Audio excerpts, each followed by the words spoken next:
Сәлеметсіңдер ме балалар? Бүгін әдебиеттік оқу 17-ші сабақ. Бүгінгі тақырып қара шаңырақ.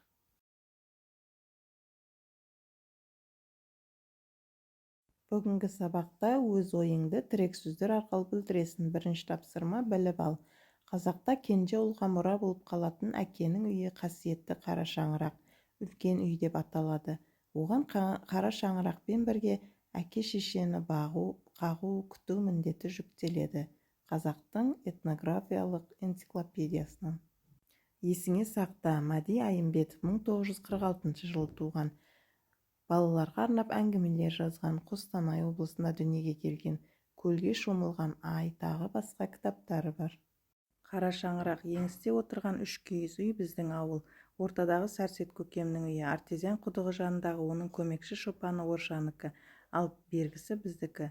Сәрсет көкем менің әкемнің ағасы. Дөңбелдегі жайлауда атам мен әжемді орталықтағы үйден бөліп көшіріп әкелген. Мен де оларға ілесіп келдім. Жігіт болып қалған адамсың ғой, қойға көмектесесің деді Сәрсет көкем. Оның айтқаны ойға алған ісі екі үйіміз үшін бұлжымайтын заң. Бәтесе жеңшем орталықта тұратын біздің үйді қара шаңырақ дейді, ал әкемді мұғалім деп мамандығымен атайды. Әжемнің маған түсіндіруінше қара шаңырақ аталуымыздың себебі атам екеуінің бізбен бірге тұратындығынан екен. Сәрсет көкем мен Бәтесе жеңешем олардан тиесілі еншісін алып бөлек үй болып кеткен, яғни өздерінің шаңырағын көтерген. Жайлауға көшіп келгенде де әжем мен атам өздерінің қара шаңырақ мәртебесін қатаң сақтайды. Мәди Айымбетов. Енші дегеніміз балалар өз алдына үй болып бөлінгенде алатын мал-мүлік екен. Үшінші тапсырма, мәтін бойынша кестені толтыр. Сәрсет әкемнің ағасы, Бәтиса жеңешем, қара шаңырақтың үлкендері ата, әже.